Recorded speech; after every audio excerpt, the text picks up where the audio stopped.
How to use widgets to customize your home screen. So hello guys, welcome back to my YouTube channel. In this quick tutorial, I'll be showing you how to use widgets to customize your home screen. So as you might have noticed, currently I don't have any widgets available on my device, or I haven't set it up. So let me just show you to do that.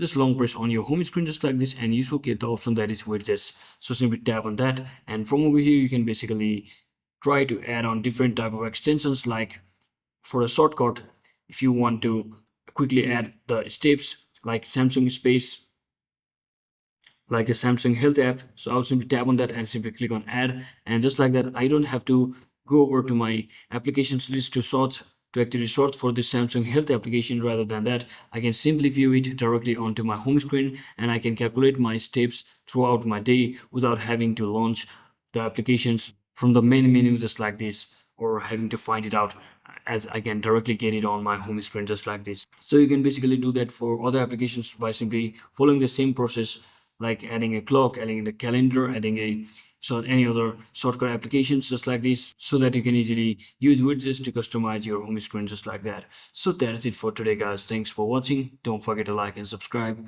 See you on the next one.